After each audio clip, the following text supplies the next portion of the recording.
Bonjour ou bonsoir, c'est Selon et bienvenue dans la 14e émission de la saison 2 des Visages de la Recherche, des hommes et des femmes acharnés et passionnés qui plongent souvent dans l'inconnu ou le méconnu et qui découvrent de quoi nous faire avancer. Alors aujourd'hui, une émission consacrée à 2 lauréats du prix quinquennal 2025 du FNRS qui récompense 6 lauréats pour leur excellence scientifique dans les domaines des sciences biomédicales, des sciences exactes et des sciences humaines, un prix de 75 000 €. Avec nous, Nathalie Delzenne, professeure et chercheuse métabolisme et nutrition à l'UC Louvain.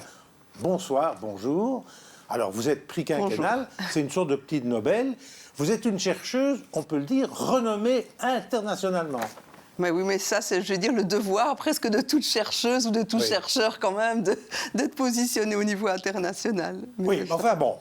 Alors, bravo.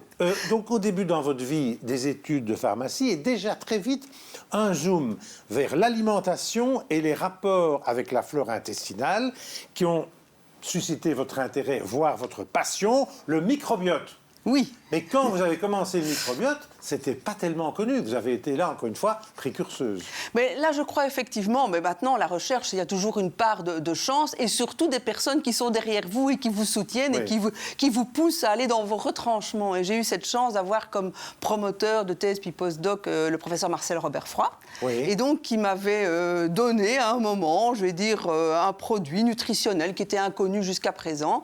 Et on a démontré effectivement dans le laboratoire que ça avait des effets sur la santé en jouant sur le microbiote. Mais la flore intestinale, ça a été finalement l'ADN de votre recherche toute votre vie, avec ses liens avec le diabète, l'obésité, la nutrition, la santé métabolique. La flore intestinale, qu'est-ce qui a fait que vous êtes devenue une chercheuse dans ce domaine et novatrice? Voilà, alors c'est un peu curieux parce qu'en fait, quand on parle de flore intestinale, c'est très poétique. Aujourd'hui, on doit parler de microbiote.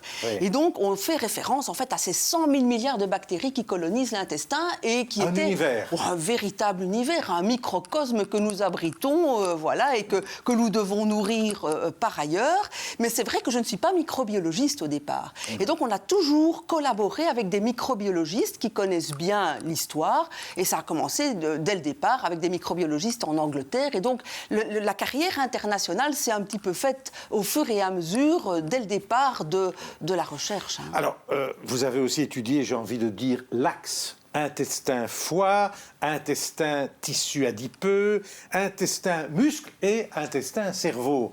Donc vous avez été une sorte d'interniste de la flore intestinale, si j'ose cette image. Non, mais vous pouvez tout à fait. Et donc ce qui nous a intéressés au départ, on n'était pas des spécialistes de gastro-entérologie, c'est-à-dire qu'on ne s'est pas intéressé, il y a d'autres experts qui le font, sur les maladies intestinales. Et on a justement eu comme hypothèse que ce qui se passait dans l'interaction entre alimentation et microbiote pouvait avoir des effets en dehors de l'intestin et d'essayer de comprendre comment les choses se font. Et quand on commence à ouvrir la boîte de Pandore, effectivement, si on a travaillé intestin-foie, on s'est dit intestin, tissu adipeux, il y avait des effets sur l'obésité et puis des effets sur dépression, comportement qui continuent à être étudiés. Et dont on parle beaucoup aujourd'hui. Oui, voilà, exactement. Oui, au laboratoire, par exemple, Amandine Évrard est une chercheuse FNRS qui continue à travailler ce rôle intestin sur comportement.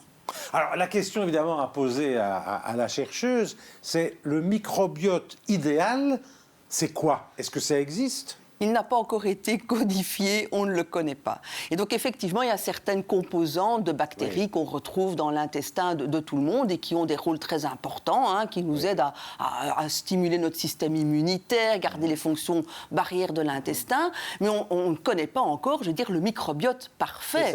Il y a bien sûr des équipes de recherche qui essayent de mimer, entre guillemets, ce microbiote, pas idéal, mais en tout cas qui comporte tous les éléments importants. Vous avez dit 100 000 milliards de bactéries. Mais en même temps, notre intestin a une sorte d'empreinte intestinale. Chacun a un intestin unique, j'ai envie de dire. Oui, enfin, en tout cas, en ce qui concerne le microbiote, très certainement. Oui. Et donc voilà, depuis les méthodes de séquençage qui ont été adaptées, on peut effectivement, jusqu'à nouvel ordre, parce que la recherche peut évoluer, on n'a pas pu mettre en évidence qu'il y avait 2 microbiotes identiques. C'est vraiment notre identité, notre clé d'identité. Nous acquérons ce microbiote au départ à la naissance, nous le faisons s'installer grâce à la manière notamment dont nous mangeons, et il fait notre identité. En fait, nous lui offrons le gîte et le couvert, c'est votre expression d'ailleurs, je crois. Mais qu'est-ce qu'il faut faire pour qu'il soit le meilleur possible? Eh bien, écoutez, il faut vraiment se tourner vers des aliments, ça paraît un peu bateau, mais qui sont riches en fibres alimentaires, c'est-à-dire des fruits, des légumes, des légumineuses, des céréales complètes. Et si vous regardez les conseils récents qui sont sortis du Conseil supérieur de la santé en termes de recommandations alimentaires, c'est celle-là qu'il faut suivre. Parce qu'en fait, des fibres alimentaires, elles ne sont pas digérées, elles ne nous apportent pas en direct de l'énergie, du glucose, des acides aminés. Mais par contre, nos bactéries, elles ont les systèmes qui leur permettent de l'utiliser et en contrepartie, elles nous sécrètent des vitamines et des substances terriblement intéressantes. L'intestin est aussi un organe qui parfois se fait entendre. Oui, c'est normal. Quand on fait de la fermentation microbienne, on produit aussi des gaz notamment. Et donc je crois qu'il faut aussi, évidemment, il ne faut pas aller jusqu'au stade où on ne se sent pas bien quand on mange des aliments riches en fibres. Hein. Il faut s'écouter d'abord, mais on doit pouvoir aussi tolérer un peu de borborigme et un petit peu de bruit dans l'intestin qui font partie de la physiologie. Hein.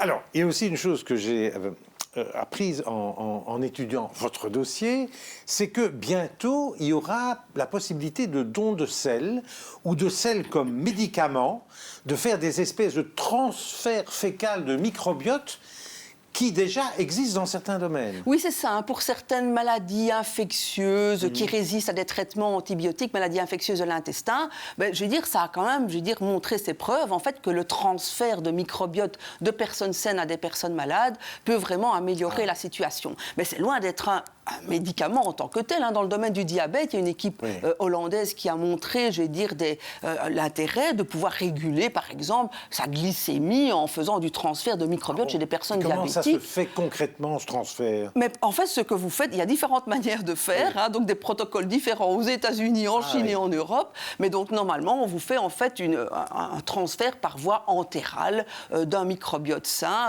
Rassurez-vous, vous ne devez pas manger les sels. Les Chinois le faisaient il y a des milliers d'années. Déjà, ils avaient trouvé. Oui. C'est quelque chose qui avait déjà fait parler de lui en ce qui concerne les médecines anciennes. Mais maintenant, c'est fait évidemment en clinique. Hein. Alors, dans l'actualité, on parle beaucoup du lien entre l'intestin et le cerveau, et notamment, vous l'avez évoqué, dépression et flore intestinale. Est-ce que là, vous y avez un peu travaillé ou c'est parmi un de vos projets? En fait, on a travaillé ça en collaboration avec des psychiatres de Saint-Luc, et notamment le professeur Starkel, qui reçoit un prix également pour le moment, et le professeur de Timari, où chez des personnes qui sont en fait des indépendants à l'alcool, en fait, qui sont en période de sevrage, eh bien, on a étudié le lien qui existait entre la composition du microbiote et la dépression. Mais le premier lien qu'on a montré entre, microbiote et cerveau, c'était le fait qu'il y avait, en fait, quand on ingérait certaines fibres alimentaires qu'on appelle prébiotiques, la stimulation d'hormones par l'intestin qui peuvent réguler la sensation de faim et la satiété. Voilà. Oui. Alors, vous avez justement découvert un peu par hasard l'utilisation d'un médicament pour autre chose. C'est le fameux Ozempic. C'est vous, ça? Mais en fait, non. On n'a pas du tout travaillé sur l'Ozempic. Ce que nous, on a pu démontrer, c'est qu'en fait, on pouvait promouvoir la sécrétion de l'hormone GLP-1, qui, ressemble à l'Ozempic, mais de manière endogène via l'alimentation. Ça a été ça, notre découverte. Parce qu'effectivement, ces médicaments, qui sont des analogues du GLP-1, ils existent depuis plusieurs années dans le traitement du diabète et maintenant font le buzz dans le domaine de la gestion de l'obésité. Donc, Cocorico, c'est pour vous? Mais Cocorico, si on veut rester dans un domaine de prévention et qu'on ne veut pas passer à de l'Ozempic pour tout le monde, dans la prévention, ça a du sens. Alors, vous êtes une équipe dans votre laboratoire, hein, vous l'avez dit au maquillage, vous êtes à la fois la mère et la grand-mère de votre labo. Quels sont vos projets de recherche dans les 10 ans qui viennent? Voilà, mais écoutez, donc c'est vrai que dans l'équipe, on est quand même une équipe très soudée qui fait du co-leadership, et donc chacun a un petit peu son domaine. Et donc voilà, il y a Laure Bindels qui travaille sur la cachexie cancéreuse et microbiote, il y a Patrice Cani qui travaille sur le développement de nouveaux micro-organismes découverts dans l'intestin, dans la gestion du métabolisme, Amandine Evrard sur les préférences alimentaires. On fait du co-leadership, et moi, de mon côté, avec le groupe de recherche, on essaye de développer des nouvelles technologies non invasives qui nous permettent de comprendre comment la nutrition influence le microbiote. Et par exemple, chaque fois qu'on exhale, qu'on relargue de la laine, eh bien nous, on analyse très finement la composition de la laine, qui est le reflet de ce qui se passe dans notre intestin. Et Ça, c'est pour le vous êtes les seuls à faire ça dans le monde ou pas? Je vais dire, dans le domaine de la nutrition microbiote, je crois qu'on est vraiment très précurseur dans ce domaine. Alors, vous avez le quinquennal. Le quinquennal, c'est un peu le Nobel belge. Vous vivez ça comment? La fierté, la fierté que je partage, comme je le disais, avec toute l'équipe, parce que voilà, on ne fait pas une recherche comme ça tout seul, et aussi avec tous les collaborateurs, et surtout aussi le soutien de la famille, parce que je crois qu'il faut aussi garder un bel équilibre entre ce qui se passe au laboratoire et ce qu'on vit à la maison. Et vous y parvenez? Oui. Vous n'êtes pas trop obsédé par votre recherche, comme pas mal d'invités que j'ai Ça, il faut demander à mes enfants, mes petits-enfants et mon mari, je vais dire, mais honnêtement, non, je crois que ça fait justement partie de l'équilibre.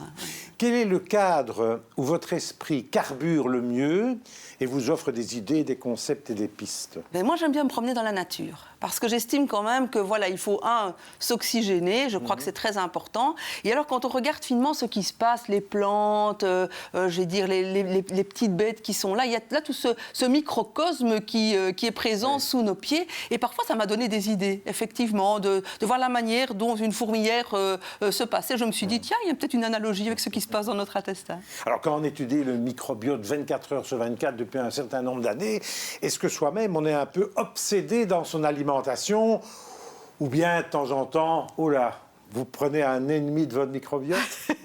Je crois qu'il faut vraiment une alimentation diversifiée. On dit toujours diversité microbiote, diversité alimentaire, mais je dois quand même vous avouer que oui, je fais attention à mon alimentation et je dirais de plus en plus. Parce qu'effectivement, je veux dire, on se rend compte qu'avoir une alimentation... D'abord, j'adore cuisiner, donc ça, j'ai un atout, entre guillemets, dont peuvent profiter aussi les personnes autour de moi et qui m'aident d'ailleurs beaucoup là-dedans. Et je crois qu'effectivement, je veux dire, il faut faire attention à son alimentation et on se sent mieux. En un mot, votre utopie la plus folle? Mon utopie la plus folle, je vais dire que l'on puisse avoir, je vais dire presque de par le monde, je vais dire de remettre l'alimentation au centre du débat de la santé. Et quand je dis de par le monde, chez nous c'est faisable pour autant qu'on suive les recommandations. Et dans d'autres pays, c'est parfois beaucoup plus difficile. Et je crois qu'il faut vraiment faire attention à ça. Merci d'avoir été mon invitée, Nathalie Delzenne. Après la pause, un autre prix quinquennal, c'est Godefroy de Calataï, professeur et chercheur à l'Institut des civilisations, arts et lettres, lauréat bien sûr du prix, et l'un des chercheurs les plus renommés à l'échelle internationale dans l'histoire du monde de la civilisation arabe. À tout de suite.